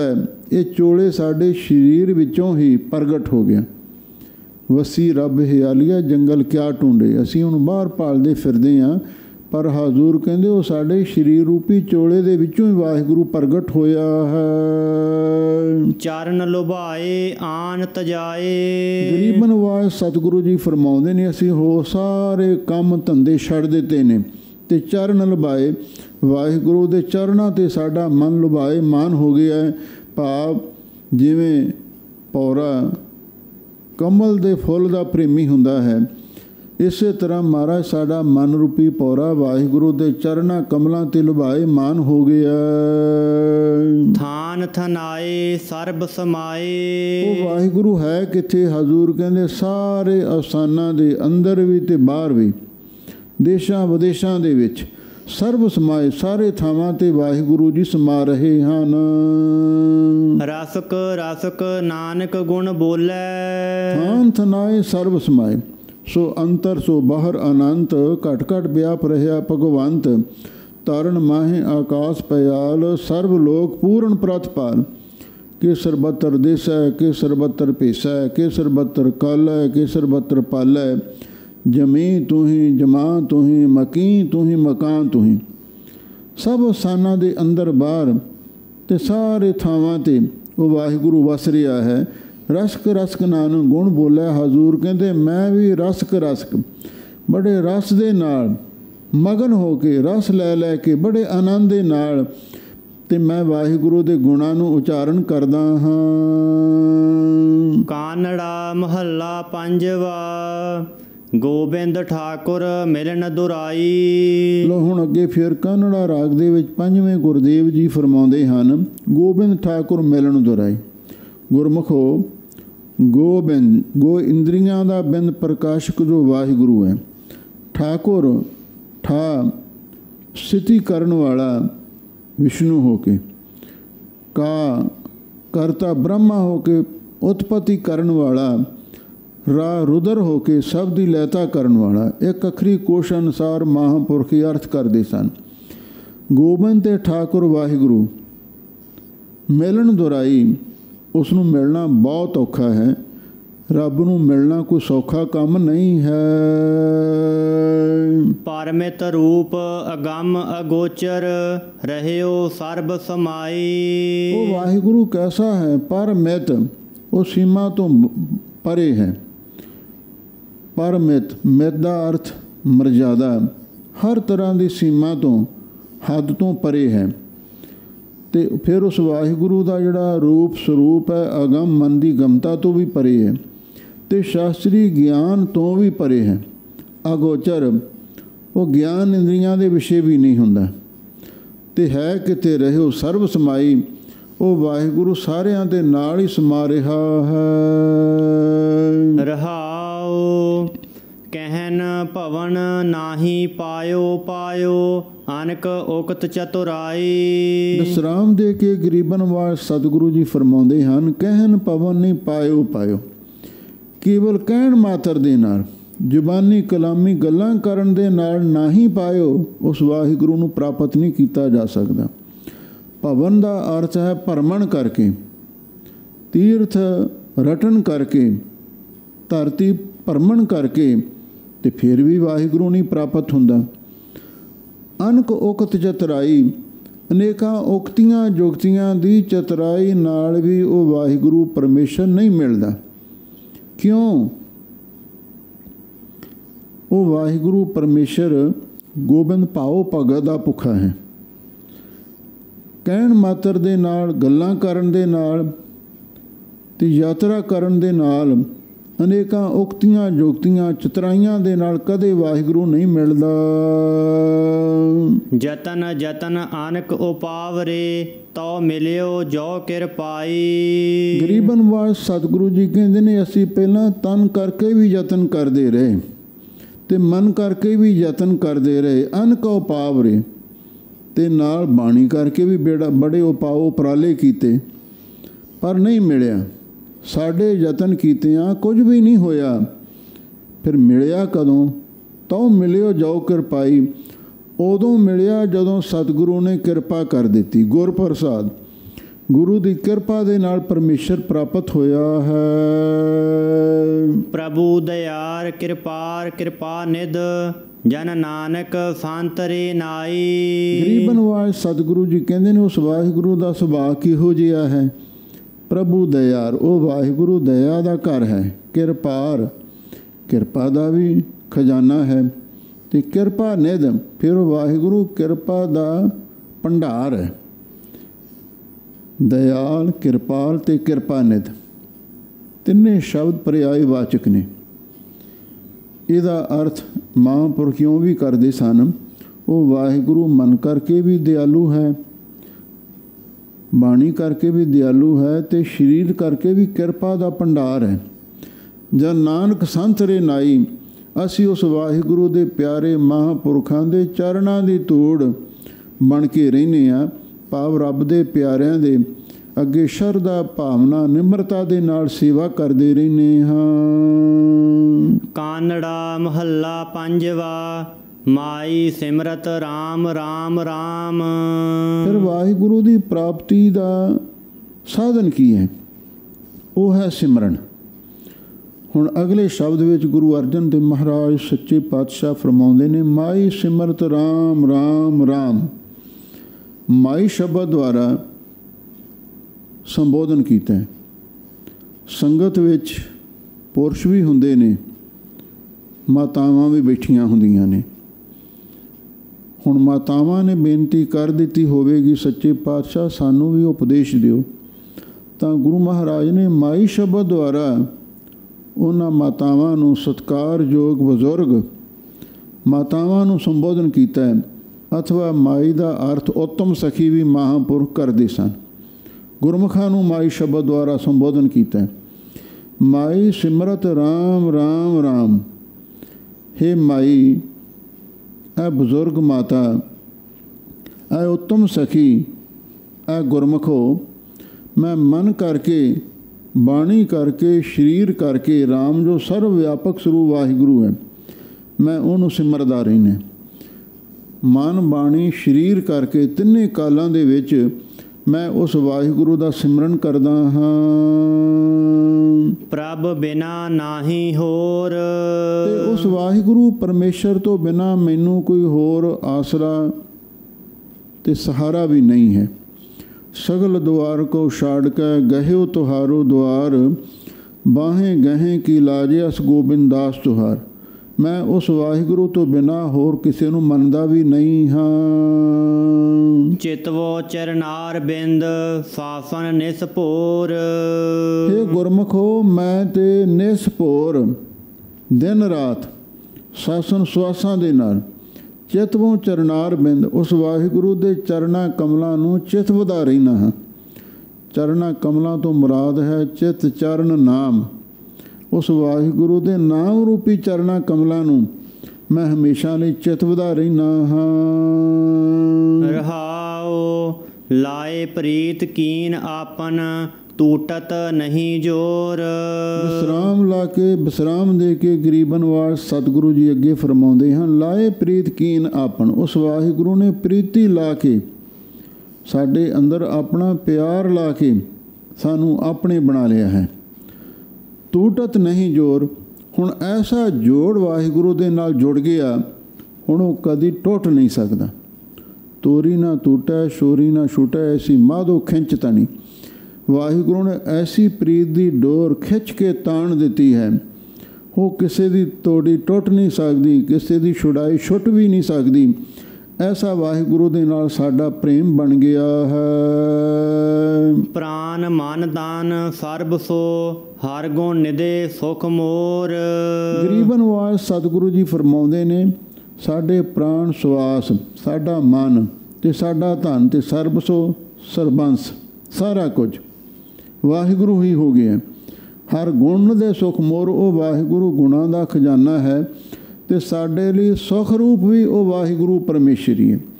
ਅਥਵਾ ਹਰ ਗੁਣ ਨਿਦੇ ਸੁਖ ਮੋਰ, ਉਹ ਵਾਹਿਗੁਰੂ ਪਰਮੇਸ਼ਰ ਜੋ ਗੁਣਾਂ ਦਾ ਖਜ਼ਾਨਾ ਹੈ, ਸਾਡੇ ਲਈ ਸੁਖ ਦਾ ਖਜ਼ਾਨਾ ਵੀ ਉਹ ਵਾਹਿਗੁਰੂ ਪਰਮੇਸ਼ਰ ਹੀ ਬਣ ਗਿਆ ਹੈ। ਈਤ ਊਤ ਰਾਮ ਪੂਰਨ, ਨਿਰਖਤ ਰਿਦ ਖੋਰ। ਉਹ ਅਕਾਲ ਪੁਰਖ ਵਾਹਿਗੁਰੂ ਹੈ ਕਿੱਥੇ? ਹਜ਼ੂਰ ਕਹਿੰਦੇ ਈਤ ਊਤ ਰਾਮ ਪੂਰਨ, ਇੱਥੇ ਵੀ ਉੱਥੇ ਵੀ। ਜਹ ਜਹ ਪੇਖੋਂ ਤਹ ਹਜ਼ੂਰ, ਦੂਰ ਕਤਹੋਂ ਨਾ ਜਾਈ। ਸਭ ਥਾਵਾਂ 'ਤੇ ਇੱਥੇ ਉੱਥੇ ਉਹ ਵਾਹਿਗੁਰੂ ਸਰਵ ਵਿਆਪਕ ਹੈ। ਨਿਰਖਤ ਰਿਦ ਖੋਰ, ਤੇ ਅਸੀਂ ਉਹਨੂੰ ਆਪਣੇ ਹਿਰਦੇ ਦੀ ਖੋਰ, ਖੁੱਡ ਵਿੱਚੋਂ ਦੀ, ਝਰੋਖੇ ਵਿੱਚੋਂ ਦੀ ਉਹਨੂੰ ਤੱਕਿਆ। ਦੇਖਣ ਦਾ ਤਰੀਕਾ ਇਹੀ ਹੈ, ਸੁਰਤ ਨੂੰ ਅੰਤਰਮੁਖ ਕਰਨਾ। ਰਿਦ ਖੋਰ, ਆਪਣੇ ਹਿਰਦੇ ਦੀ ਖੋਰ ਦਾ ਅਰਥ ਹੁੰਦਾ ਖੁੱਡ। ਆ ਜਿਵੇਂ ਕਈ ਬਿਰਛਾਂ ਵਿੱਚ ਖੁੱਡਾਂ ਹੁੰਦੀਆਂ ਨੇ, ਉਹਨਾਂ ਵਿੱਚ ਕਈ ਪੰਛੀ ਵੀ ਲੋਕੇ ਰਹਿੰਦੇ ਨੇ, ਕਈ ਜੀਵ ਜੰਤੂ ਉਹਨਾਂ ਵਿੱਚ ਨਿਵਾਸ ਕਰਦੇ ਨੇ। ਇਹ ਜਿਹੜੀ ਹਿਰਦੇ ਦੀ ਖੁੱਡ ਹੈ ਨਾ, ਇਹਦੇ ਵਿੱਚੋਂ ਸਾਨੂੰ ਪਰਮੇਸ਼ਰ ਦੇ ਦਰਸ਼ਨ ਹੋਏ ਨੇ। ਇਹ ਇੱਕ ਝਰੋਖਾ ਹੈ, ਭਾਵ ਬਿਰਤੀ ਨੂੰ ਅੰਤਰਮੁਖ ਕਰਕੇ ਅੰਦਰੋਂ ਪਰਮੇਸ਼ਰ ਨੂੰ ਅਸੀਂ ਤੱਕ ਲਿਆ, ਨਿਰਖਤ ਰਹਿਤ ਖੋਰ। ਅਥਵਾ ਖੋਰ ਦਾ ਅਰਥ ਜਿਵੇਂ ਪਹਾੜ ਦੇ ਵਿੱਚ ਖੁੱਡ ਹੁੰਦੀ ਹੈ, ਇਸੇ ਤਰ੍ਹਾਂ ਸਾਡਾ ਸਰੀਰ ਗੁਫਾ ਵਾਂਗ ਹੈ। ਜਿਹੜੀ ਪਹਾੜ ਦੀ ਖੁੱਡ ਹੁੰਦੀ ਹੈ ਨਾ, ਉਹਨੂੰ ਖੱਡ ਵੀ ਕਈ ਕਹਿ ਦਿੰਦੇ ਨੇ ਅਤੇ ਉਹਨੂੰ ਗੁਫਾ ਵੀ ਕਹਿੰਦੇ ਨੇ। ਅਸੀਂ ਹਿਰਦੇ ਰੂਪੀ ਗੁਫਾ ਦੇ ਵਿੱਚੋਂ ਤੇ ਉਸ ਵਾਹਿਗੁਰੂ ਪਰਮੇਸ਼ਰ ਨੂੰ ਵੇਖ ਲਿਆ ਹੈ। ਸੰਤ ਸਰਣ ਤਰਨ ਨਾਨਕ ਬਿਨਸਿਓ ਦੁਖ ਘੋਰ। ਗਰੀਬ ਨਿਵਾਜ ਸਤਿਗੁਰੂ ਜੀ ਫਰਮਾਉਂਦੇ ਨੇ, ਸੰਤ ਸਰਨ ਤਰਨ ਨਾਨਕ, ਵੀ ਜਿਹੜੀ ਸੰਤਾਂ ਦੀ ਸ਼ਰਨ ਹੈ, ਗੁਰੂ ਅਰਜਨ ਦੇਵ ਮਹਾਰਾਜ ਸੱਚੇ ਪਾਤਸ਼ਾਹ ਫਰਮਾਉਂਦੇ ਨੇ, ਤਰਨ ਜਹਾਜ਼ ਵਾਂਗ ਹੈ। ਮਹਾਂਪੁਰਖਾਂ ਦੀ ਸੰਗਤ ਜਹਾਜ਼ ਵਰਗੀ ਹੁੰਦੀ ਹੈ। ਗੁਰੂ ਅਰਜਨ ਦੇਵ ਮਹਾਰਾਜ ਸੱਚੇ ਪਾਤਸ਼ਾਹ ਨੇ ਭਾਈ ਮੰਝ ਸਾਹਿਬ ਜੀ ਨੂੰ ਵਰਦਾਨ ਦਿੱਤਾ ਸੀ, ਮੰਝ ਪਿਆਰਾ ਗੁਰੂ ਨੂੰ ਗੁਰ ਮੰਝ ਪਿਆਰਾ, ਮੰਝ ਗੁਰੂ ਕਾ ਬੋਇਤਾ ਜਗ ਲੰਘਣ ਹਾਰਾ। ਭਾਈ ਮੰਝ ਤੋਂ ਅੱਜ ਤੋਂ ਗੁਰੂ ਕਾ ਜਹਾਜ਼ ਬਣ ਗਏ। ਮਹਾਂਪੁਰਖਾਂ ਦੀ ਸ਼ਰਨ ਜਹਾਜ਼ ਵਰਗੀ ਹੁੰਦੀ ਹੈ। ਬਿਨਸਿਓ ਦੁੱਖ ਘੋਰ, ਜਿਹੜਾ ਇਸ ਸੰਸਾਰ ਸਮੁੰਦਰ ਦਾ ਘੋਰ ਭਿਆਨਕ ਦੁੱਖ ਸੀ, ਉਹ ਨਾਸ ਹੋ ਗਿਆ। ਅਸੀਂ ਮਹਾਂਪੁਰਖਾਂ ਦੀ ਸ਼ਰਨ ਰੂਪੀ ਜਹਾਜ਼ 'ਤੇ ਚੜ੍ਹ ਕੇ ਇਸ ਭਿਆਨਕ ਸੰਸਾਰ ਸਮੁੰਦਰ ਤੋਂ ਪਾਰ ਹੋ ਗਏ ਹਾਂ। ਕਾਨੜਾ ਮਹੱਲਾ ਪੰਜਵਾ। ਜਨ ਕੋ ਪ੍ਰਭ ਸੰਗੇ ਅਸਨੇਹੋ। ਲਓ ਫਿਰ ਕਾਨੜਾ ਰਾਗ ਵਿੱਚ ਗੁਰੂ ਅਰਜਨ ਦੇਵ ਮਹਾਰਾਜ ਸੱਚੇ ਪਾਤਸ਼ਾਹ ਫਰਮਾਉਂਦੇ ਨੇ, ਜਨ ਕੋ ਪ੍ਰਭ ਸੰਗੇ ਅਸਨੇਹੋ। ਸਾਡੇ ਦਾਸਾਂ ਦਾ ਉਸ ਵਾਹਿਗੁਰੂ ਪਰਮੇਸ਼ਰ ਦੇ ਨਾਲ ਅਸਨੇਹੋ, ਪ੍ਰੇਮ ਲੱਗ ਗਿਆ ਹੈ, ਪ੍ਰੇਮ ਜੁੜ ਗਿਆ ਹੈ। ਜਿਹੜਾ ਅਸਨੇਹੋ ਸ਼ਬਦ ਹੈ ਨਾ, ਨੇਹੋ ਦਾ ਅਰਥ ਵੀ ਪ੍ਰੇਮ ਹੈ। ਕਈ ਵਾਰੀ ਸਨੇਹ ਸ਼ਬਦ ਵੀ ਆ ਜਾਂਦਾ ਹੈ ਅਤੇ ਕਈ ਵਾਰੀ ਐੜੇ ਦੇ ਨਾਲ ਵੀ ਅਸਨੇਹੋ। ਇਹ ਢੰਗ ਨੇ ਵੱਖੋ ਵੱਖਰੇ।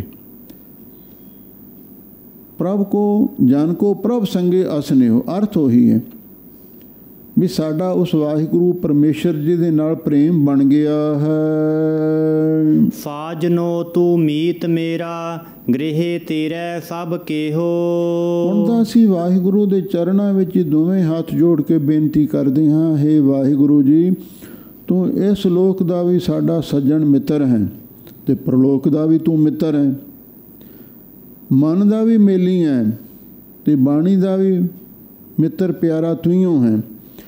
ਗ੍ਰਹਿ ਤੇਰੇ ਸਭ ਕੇਹੋ, ਹੈ ਵਾਹਿਗੁਰੂ ਜੀ, ਤੇਰੇ ਘਰ ਦੇ ਵਿੱਚ ਸਭ ਕੇਹੋ, ਸਭ ਕੁਝ, ਹਰ ਇੱਕ ਚੀਜ਼ ਹੈ। ਸਭ ਨਿਧਾਨ ਦਸ ਅਸ਼ਟ ਸਿਧਾਨ, ਠਾਕੁਰ ਕਰ ਤਲ ਧਰਿਆ। ਜਨ ਨਾਨਕ ਬਲ ਬਲ ਸਤਬਲ ਜਾਈਏ, ਤੇਰਾ ਅੰਤ ਨਾ ਪਾਰਾ ਵਰਿਆ।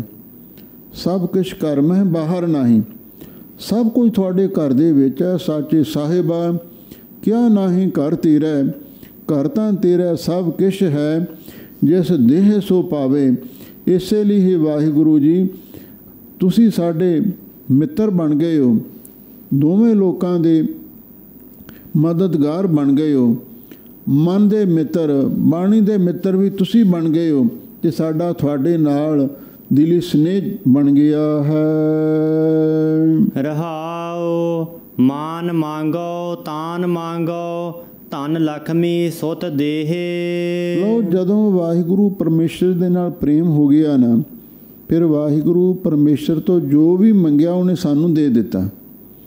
ਕਿਉਂ? ਪਿਤਾ ਕਿਰਪਾਲ ਆ ਗਿਆ ਇਹ ਦੀਨੀ, ਬਾਰਖ ਮੁਖ ਮੰਗੈ ਸੋ ਦੇਣਾ। ਜਿਵੇਂ ਪੁੱਤਰ ਦਾ ਪਿਤਾ ਨਾਲ ਪਿਆਰ ਹੋਵੇ, ਫਿਰ ਜੋ ਪੁੱਤਰ ਕਹਿੰਦਾ ਪਿਤਾ ਉਸਨੂੰ ਉਹੀ ਚੀਜ਼ ਲੈ ਕੇ ਦੇ ਦਿੰਦਾ। ਇਹੀ ਪ੍ਰੇਮ ਵਾਹਿਗੁਰੂ ਦਾ ਭਗਤਾਂ ਨਾਲ ਹੁੰਦਾ। ਹਜ਼ੂਰ ਕਹਿੰਦੇ ਮਾਣ ਮੰਗੋ, ਜੇ ਮੈਂ ਮਾਣ ਸਤਿਕਾਰ ਮੰਗਦਾ ਹਾਂ, ਸਨਮਾਨ ਮੰਗਦਾ ਹਾਂ, ਉਹ ਵੀ ਮੈਨੂੰ ਵਾਹਿਗੁਰੂ ਦਿੰਦਾ। ਤਾਣ ਮੰਗੋ, ਜੇ ਮੈਂ ਤਾਣ ਬਲ ਮੰਗਦਾ ਹਾਂ, ਸਰੀਰਕ ਬਲ, ਬੌਧਿਕ ਬਲ, ਵਿਵੇਕ ਦਾ ਬਲ, ਆਤਮਕ ਸ਼ਕਤੀ, ਉਹ ਵੀ ਸਾਨੂੰ ਵਾਹਿਗੁਰੂ ਦਿੰਦਾ। ਧਨ ਲਖਮੀ ਸੁੱਤ ਦੇ, ਜੇ ਮੈਂ ਧਨ ਮੰਗਦਾ ਹਾਂ, ਲక్ష్ਮੀ ਮਾਇਆ ਮੰਗਦਾ ਹਾਂ, ਪੁੱਤਰ ਦੀ ਯਾਚਨਾ ਕਰਦਾ ਹਾਂ ਦੇਹ, ਉਹ ਵੀ ਸਾਰਾ ਕੁਝ ਵਾਹਿਗੁਰੂ ਮੈਨੂੰ ਦਿੰਦਾ ਹੈ। ਮੁਕਤ ਜੁਗਤ ਭੁਗਤ ਪੂਰਨ, ਪਰਮਾਨੰਦ ਪਰਮ ਨਿਧਾਨ। ਗਰੀਬ ਨਿਵਾਜ ਸਤਿਗੁਰੂ ਜੀ ਫਰਮਾਉਂਦੇ ਨੇ, ਆ ਜਿਹੜੀ ਪੰਕਤੀ ਹੈ, ਮੁਕਤ ਜੁਗਤ ਭੁਗਤ ਪੂਰਨ, ਇਹਨੂੰ ਅਨੁਵੇਂ ਕਰਕੇ ਅਰਥ ਲਾਵਾਂਗੇ। ਭੁਗਤ ਮੁਕਤ ਦੀ ਜੁਗਤੀ, ਭੋਗ ਮੋਖ ਦੀ ਜੁਗਤੀ। ਭੁਗਤ ਕਹਿੰਦੇ ਨੇ ਸੰਸਾਰ ਦੇ ਪਦਾਰਥਾਂ ਦੇ ਸੁੱਖ ਨੂੰ, ਤੇ ਮੁਕਤੀ ਦੇ ਸੁੱਖ। ਭੋਗ ਮੋਖ ਦੀ ਜੁਗਤੀ ਸੰਸਾਰਕ ਸੁੱਖਾਂ ਦੀ, ਤੇ ਨਾਲ ਜਿਹੜੇ ਪਰਲੌਕਿਕ ਸੁੱਖ ਨੇ ਉਹਨਾਂ ਦੀ ਪ੍ਰਾਪਤੀ ਦੀ ਜੁਗਤੀ ਵਾਹਿਗੁਰੂ ਪਰਮੇਸ਼ਰ ਦਾ ਨਾਮ ਹੈ, ਉਹਦਾ ਸਿਮਰਨ ਹੈ, ਉਹਦਾ ਪ੍ਰੇਮ ਹੈ। ਤੇ ਉਹ ਵਾਹਿਗੁਰੂ ਪੂਰਨ ਸਭ ਥਾਵਾਂ 'ਤੇ ਪਰਿਪੂਰਨ ਹੋ ਰਿਹਾ ਹੈ। ਪਰਮਾਨੰਦ ਪਰਮ ਨਿਧਾਨ, ਉਹ ਵਾਹਿਗੁਰੂ ਪਰਮ ਆਨੰਦ ਸਰੂਪ ਹੈ ਤੇ ਬਹੁਤ ਵੱਡਾ ਖਜ਼ਾਨਿਆਂ ਦਾ ਮਾਲਕ ਹੈ। ਉਹਦਾ ਖਜ਼ਾਨਾ ਬਹੁਤ ਵੱਡਾ ਹੈ। ਜੋ ਮੰਗੋ ਉਹੀ ਕੁਛ ਵਾਹਿਗੁਰੂ ਦਿੰਦਾ ਹੈ। ਜੋ ਮੰਗ ਹੈ ਠਾਕੁਰੀ ਆਪਣੇ ਤੇ, ਸੋਈ ਸੋਈ ਦੇਵੈ। ਨਾਨਕ ਦਾਸ ਮੁਖ ਤੇ ਜੋ ਬੋਲੇ, ਇਹਾਂ ਉਹਾਂ ਸੱਚ ਹੋਵੇ।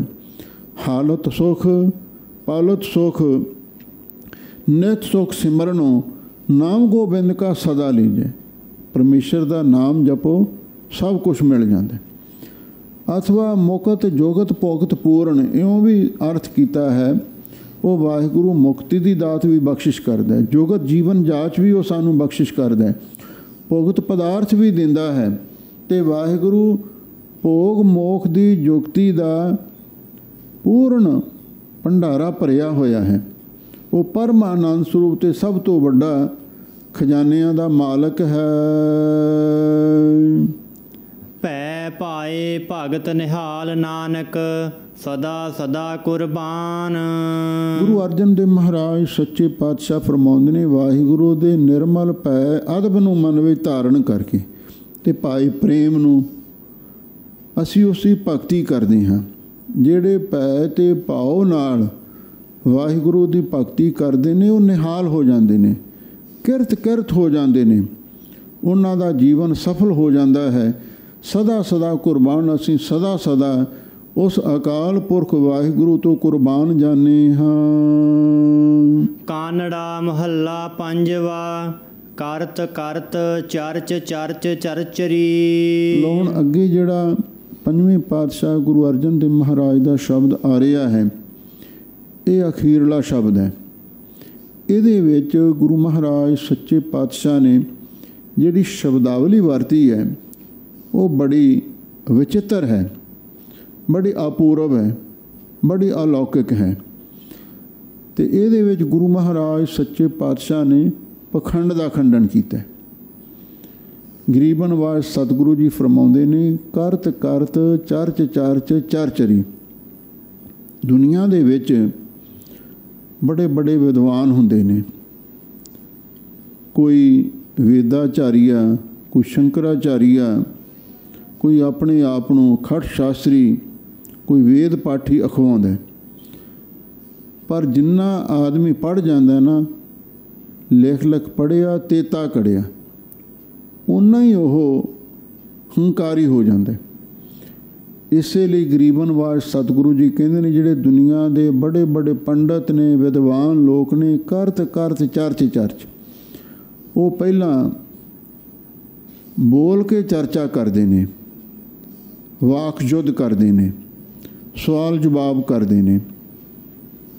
ਤੇ ਫਿਰ ਕਈ ਵਾਰੀ ਮਹਾਂਪੁਰਖ ਕਹਿੰਦੇ ਸੀ 4 ਪ੍ਰਕਾਰ ਦੀ ਚਰਚਾ ਹੁੰਦੀ ਹੈ।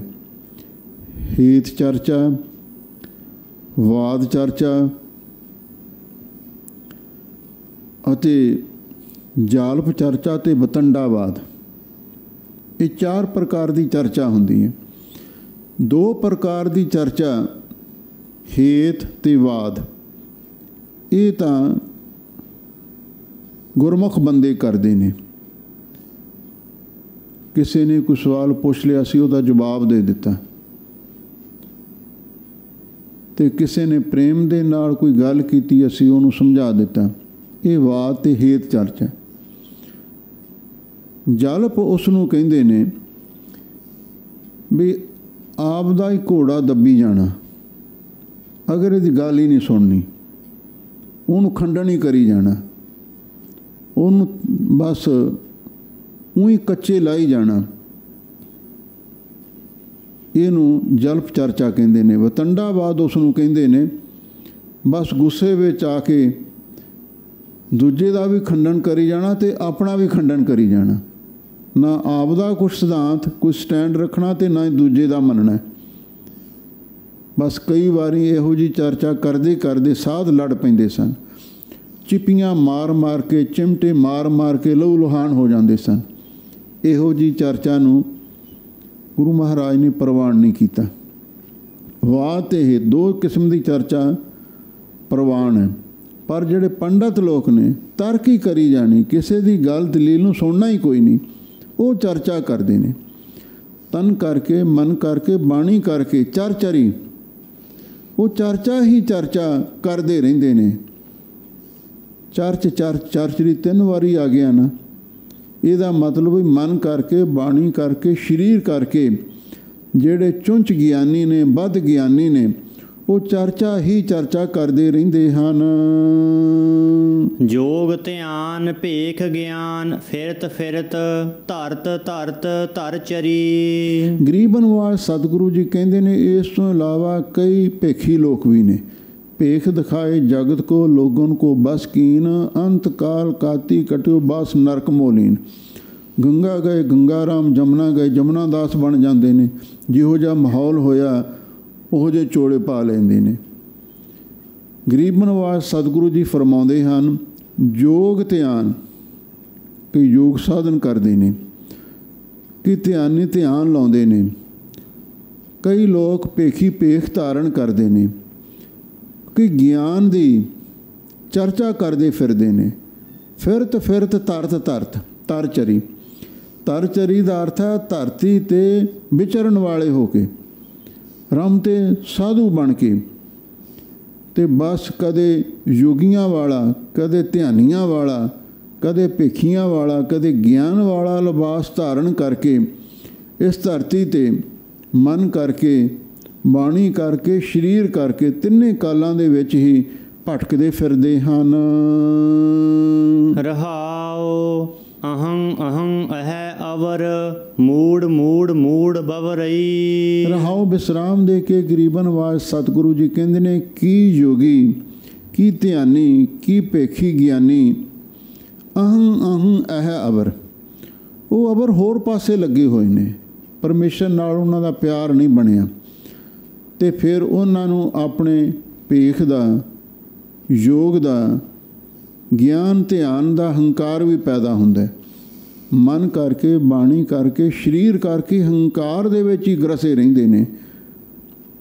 ਅਧਕ ਅਹੰ ਬੁੱਧ ਬਾਧੇ, ਮੂੜ ਮੂੜ ਮੂੜ ਬਵਰਈ। ਉਹ ਬਵਰਈ ਦਾ ਅਰਥ ਹੈ ਉਹ ਪਾਗਲ ਨੇ। ਮਨ ਕਰਕੇ ਵੀ ਮੂਰਖ ਨੇ, ਬਾਣੀ ਕਰਕੇ ਵੀ ਮੂਰਖ ਨੇ, ਅਤੇ ਸਰੀਰ ਕਰਕੇ ਵੀ ਮਹਾ ਮੂਰਖ ਨੇ। ਅਤੇ ਜਿਹੜੇ ਆਪਣੇ ਭੇਖ ਦਾ, ਗਿਆਨ ਦਾ, ਧਿਆਨ ਦਾ ਹੰਕਾਰ ਕਰਦੇ ਨੇ ਅਤੇ ਵਾਹਿਗੁਰੂ ਨਾਲ ਪਿਆਰ ਨਹੀਂ ਬਣਿਆ, ਅਤੇ ਭੇਖੀ ਬਣ ਕੇ ਲੋਕਾਂ ਨੂੰ ਗੁੰਮਰਾਹ ਕਰਦੇ ਹਨ। ਜਤ ਜਾਤ ਜਾਤ ਜਾਤ, ਸਦਾ ਸਦਾ ਸਦਾ ਸਦਾ ਕਾਲ ਹੈ। ਗਰੀਬ ਨਿਵਾਜ ਸਤਿਗੁਰੂ ਜੀ ਕਹਿੰਦੇ ਨੇ, ਉਹ ਇਸ ਗੱਲ ਨੂੰ ਭੁੱਲ ਜਾਂਦੇ ਨੇ। ਜਤ ਜਾਤ, ਜਿੱਥੇ ਵੀ ਉਹ ਜਾਂਦੇ ਨੇ, ਜਾਤ ਜਾਤ, ਚਾਹੇ ਉੱਤਰ ਦਿਸ਼ਾ ਵੱਲ, ਚਾਹੇ ਪੂਰਬ ਦਿਸ਼ਾ ਵੱਲ, ਉੱਤਰ ਦੱਖਣ ਪੂਰਬ ਅਤੇ ਪੱਛਮ 4 ਦਿਸ਼ਾ ਨੇ। ਜਿਹੜੇ ਪਾਸੇ ਵੀ ਜਾਂਦੇ ਨੇ, ਸਦਾ ਸਦਾ ਸਦਾ ਸਦਾ ਕਾਲ ਹੈ। ਸਦਾ ਸਦਾ, ਹਮੇਸ਼ਾ ਹਮੇਸ਼ਾ, ਤਿੰਨੇ ਕਾਲਾਂ ਵਿੱਚ, ਸੰਧੀ ਕਾਲਾਂ ਦੇ ਵਿੱਚ 4 ਵਾਰੀਆਂ, ਅਥਵਾ ਚਾਰੇ ਯੁੱਗਾਂ ਦੇ ਵਿੱਚ, ਸਤਯੁਗ ਵਿੱਚ ਵੀ, ਤ੍ਰੇਤੇ ਵਿੱਚ ਵੀ, ਦੁਆਪਰ ਵਿੱਚ ਵੀ, ਕਲਯੁਗ ਦੇ ਵਿੱਚ ਵੀ ਕਾਲ ਹੈ। ਕਾਲ ਉਹਨਾਂ ਦੇ ਹੈ ਨੇੜੇ ਹੁੰਦਾ। ਕਾਲ ਉਹਨਾਂ ਨੂੰ ਹੈ ਦਾ ਅਰਥ ਹੈ ਹੱਥ, ਨਾਸ ਕਰਦਾ। ਜਿੱਥੇ ਮਰਜ਼ੀ ਚਲੇ ਜਾਣ, ਚਾਰੇ ਯੁੱਗਾਂ ਦੇ ਵਿੱਚ, ਚਾਰੇ ਕੁੰਟਾਂ ਦੇ ਵਿੱਚ, ਕਾਲ ਉਹਨਾਂ ਦਾ ਖਹਿੜਾ ਨਹੀਂ ਛੱਡਦਾ। ਕਿਉਂ? ਸਤਿਗੁਰੂ ਕਲਗੀਧਰ ਪਾਤਸ਼ਾਹ ਦੇ ਬਚਨ ਨੇ, ਬਿਨ ਹਰ ਨਾਮ ਨਾ ਬਾਚਨ ਪੈ ਹੈ, 14 लोक जाहे बस कीने तांते कहाँ पलै है। राम रहीम उबार ना सक है जाकर नाम रटै है। ब्रह्मा विष्ण रुद्र सूरज सास ते बस काल सब है। पेखी आदमी पखंडी आदमी घुमंडी आदमी ਚਰਚਾਲੂ ਆਦਮੀ ਜਿੱਥੇ ਜਿੱਥੇ ਵੀ ਜਾਂਦੇ ਨੇ ਅਤੇ ਸਦਾ ਸਦਾ ਕਾਲ ਉਹਨਾਂ ਦੇ ਮਗਰ ਲੱਗਿਆ ਹੋਇਆ ਅਤੇ ਉਹਨਾਂ ਨੂੰ ਮਾਰ ਕੇ ਸਾਹ ਲੈਂਦਾ ਹੈ। ਮਾਨ ਮਾਨ ਮਾਨ ਤਿਆਗ ਮਿਰਤ ਮਿਰਤ ਨਿਕਟ ਨਿਕਟ ਸਦਾ ਹੈ। ਇਸੇ ਲਈ ਗਰੀਬ ਨਵਾਜ਼ ਸਤਿਗੁਰੂ ਜੀ ਕਹਿੰਦੇ ਨੇ, ਐ ਬੰਦਿਆ ਤੂੰ ਮਨ ਦਾ ਮਾਣ ਵੀ ਛੱਡ ਦੇ, ਤਨ ਦਾ ਮਾਣ ਵੀ ਛੱਡ ਦੇ, ਬਾਣੀ ਦਾ ਵੀ ਹੰਕਾਰ ਛੱਡ ਦੇ। ਮਨ ਬਾਣੀ ਦਾ ਹੰਕਾਰ ਛੱਡ ਕੇ ਮਿਰਤ ਮਿਰਤ ਨਿਕਟ ਨਿਕਟ ਸਦਾ ਹੈ। ਉਹ ਮੌਤ ਤੇਰੇ ਸਰੀਰ ਦੇ ਵੀ ਨੇੜੇ ਹੈ ਅਤੇ ਤੇਰੇ ਮਨ ਦੇ ਵੀ ਨੇੜੇ ਹੈ। ਉਹ ਬਾਹਰੋਂ ਵੀ ਨੇੜੇ ਆ ਅਤੇ ਅੰਦਰੋਂ ਵੀ ਤੇਰੇ ਨੇੜੇ ਹੀ ਹੈ। ਪਤਾ ਨਹੀਂ ਅੰਦਰੋਂ ਹੀ ਉਹਨੇ ਕੁਛ ਬਿਮਾਰੀ ਪੈਦਾ ਕਰ ਦੇਣੀ ਹੈ, ਰੋਗ ਪੈਦਾ ਕਰ ਦੇਣਾ। ਕਈ ਵਾਰੀ ਬਾਹਰੋਂ ਵੀ ਮੌਤ ਹਮਲਾ ਕਰਦੀ ਹੈ। ਉਹ ਮੌਤ ਅੰਦਰੋਂ ਵੀ ਤੇਰੇ ਨੇੜੇ ਆ ਅਤੇ ਬਾਹਰੋਂ ਵੀ ਤੇਰੇ ਨੇੜੇ ਹੈ। ਇਸ ਲਈ ਉਸ ਮੌਤ ਨੂੰ ਹਮੇਸ਼ਾ ਆਪਣੇ ਨੇੜੇ ਸਮਝ। ਨਿਕਟ ਬੁੱਝਾ ਸੋ ਬੁਰਾ ਕਿਉਂ ਕਰੇ।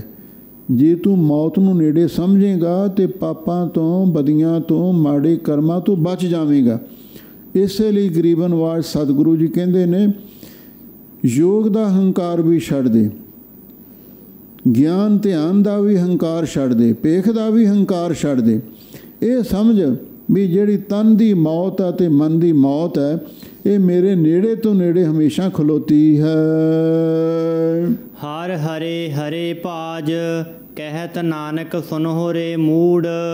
ਬਿਨ ਭਜਨ ਭਜਨ ਭਜਨ ਅਹਿਲਾ ਜਨਮ ਗਈ। ਗੁਰੂ ਮਹਾਰਾਜ ਸੱਚੇ ਪਾਤਸ਼ਾਹ ਦੀ ਸ਼ੈਲੀ ਵੀ ਬੜੀ ਕਮਾਲ ਦੀ ਹੈ, ਅਲੌਕਿਕ ਵੰਨਗੀ ਹੈ। ਹਰ ਹਰੇ ਹਰੇ ਭਾਜ। ਹਜ਼ੂਰ ਕਹਿੰਦੇ ਭਾਈ ਮਨ ਕਰਕੇ, ਬਾਣੀ ਕਰਕੇ, ਸਰੀਰ ਕਰਕੇ ਉਸ ਅਕਾਲ ਪੁਰਖ ਵਾਹਿਗੁਰੂ ਦਾ ਭਜਨ ਕਰ। ਕਹਿਤ ਨਾਨਕ, ਗੁਰੂ ਨਾਨਕ ਸਾਹਿਬ 5ਵੇਂ ਸਰੂਪ ਦੇ ਵਿੱਚ ਉਪਦੇਸ਼ ਦੇ ਰਹੇ ਨੇ। ਸੁਣੋ ਰੇ ਮੂੜ, ਮੂਰਖਾ ਸੁਣ, ਬੇਵਕੂਫਾ ਸੁਣ। ਬਿਨ ਭਜਨ ਭਜਨ ਭਜਨ ਅਹਿਲਾ ਜਨਮ ਗਈ। ਬਿਨਾਂ ਵਾਹਿਗੁਰੂ ਦੇ ਭਜਨ ਤੋਂ ਤੇਰਾ ਪਿਛਲਾ ਜਨਮ ਵੀ ਬੀਤ ਗਿਆ ਅਤੇ ਹੁਣ ਵਾਲਾ ਵੀ ਤੇਰਾ ਜੀਵਨ ਭਜਨ ਤੋਂ ਬਿਨਾਂ ਬਤੀਤ ਹੋ ਰਿਹਾ ਹੈ। ਅਤੇ ਜਿਹੜਾ ਅਗਲਾ ਜੀਵਨ ਹੈ ਉਹ ਵੀ ਭਜਨ ਤੋਂ ਬਿਨਾਂ ਅਹਿਲਾ ਜਨਮ ਗਈ। ਅਹਿਲਾ ਦਾ ਅਰਥ ਹੈ ਵੀ ਬੇਅਰਥ ਤੇਰਾ ਜਨਮ ਚਲਿਆ ਗਿਆ ਹੈ ਅਤੇ ਚਲਿਆ ਜਾ ਰਿਹਾ ਹੈ ਅਤੇ ਚਲਿਆ ਜਾਵੇਗਾ। ਤਿੰਨੇ ਕਾਲਾਂ ਦੇ ਨਾਲ ਜੋੜ ਕੇ ਇਹ ਅਰਥ ਕਰਨੇ ਨੇ। ਅਤੇ ਮਹਾਂਪੁਰਖ ਕਿਉਂ ਹੀ ਸਾਰੇ ਪਦ ਪਦਾਰਥਾਂ ਦੀ ਸਫਲਤਾ ਕਰਦੇ ਸਨ। ਮਨ ਕਰਕੇ, ਬਾਣੀ ਕਰਕੇ, ਸਰੀਰ ਕਰਕੇ ਤੈਨੂੰ ਭਜਨ ਕਰਨਾ ਚਾਹੀਦਾ ਸੀ ਪਰ ਤੂੰ ਕੀਤਾ ਨਹੀਂ। ਅਹਿਲਾ ਜਨਮ ਗਈ। ਅਹਿਲਾ ਦਾ ਅਰਥ ਬੇਅਰਥ ਤੇਰਾ ਜਨਮ ਚਲਿਆ ਗਿਆ ਹੈ। ਦੂਸਰਾ ਅਹਿਲਾ ਦਾ ਅਰਥ ਮਹਾਂਪੁਰਖ ਇਹ ਵੀ ਕਰਦੇ ਸਨ, ਜਿਹੜਾ ਆਲਾ ਦਰਜੇ ਦਾ। ਇਹ ਫਾਰਸੀ ਦਾ ਲਫ਼ਜ਼ ਹੈ, ਉਰਦੂ ਫਾਰਸੀ ਦਾ, ਵੀ ਇਹ ਆਲਾ ਨੰਬਰ ਦਾ, ਪਹਿਲੇ ਨੰਬਰ ਦਾ। ਵੀ ਇਹ ਜਿਹੜਾ ਤੇਰਾ ਬੜਾ ਅਹਿਲਾ ਸੁੰਦਰ ਜਨਮ ਸੀ, ਹੀਰੇ ਵਰਗਾ ਅਮੋਲਕ ਆਲਾ ਦਰਜੇ ਦਾ, ਇਸ ਧਰਤੀ ਮੈਂ ਤੇਰੀ ਸਿਖਦਾਰੀ, ਉਹ ਤੇਰਾ ਵਿਅਰਥ ਚਲਿਆ ਗਿਆ ਹੈ। ਇਹ ਹੈ ਪਾਵਨ ਪਵਿੱਤਰ ਗੁਰਬਾਣੀ ਦੀ ਵਿਚਾਰ ਜੋ ਆਪ ਸੰਗਤਾਂ ਨੇ ਸਰਵਣ ਕੀਤੀ ਹੈ। ਸਤਿਗੁਰੂ ਮਿਹਰ ਕਰਨ ਇਸ ਵਿਚਾਰ ਨੂੰ ਆਪਾਂ ਆਪਣੇ ਜੀਵਨ ਵਿੱਚ ਵਸਾਈਏ। ਇਹਦੇ ਨਾਲ ਹੀ ਸਾਡੇ ਜੀਵਨ ਦੀ ਸਫਲਤਾ ਹੋਵੇਗੀ। ਸਭ ਸੰਗਤਾਂ ਦਾ ਬਹੁਤ ਬਹੁਤ ਧੰਨਵਾਦ। ਹੋਈਆਂ ਭੁੱਲਾਂ ਚੁੱਕਾਂ ਲਈ ਖਿਮਾ ਕਰਨਾ। ਮਾਨ ਮਾਨ ਮਾਨ ਤਿਆਗ ਮਿਰਤ ਮਿਰਤ ਨਿਕਟ ਨਿਕਟ ਸਦਾ ਹਈ। ਹਰ ਹਰੇ ਹਰੇ ਭਾਜ ਕਹਿਤ ਨਾਨਕ ਸੁਨਹੁ ਰੇ ਮੂੜ। ਬਿਨ ਭਜਨ ਭਜਨ ਭਜਨ ਅਹਿਲਾ ਜਨਮ ਗਈ। ਵਾਹਿਗੁਰੂ ਜੀ ਕਾ ਖਾਲਸਾ, ਵਾਹਿਗੁਰੂ ਜੀ ਕੀ ਫਤਿਹ।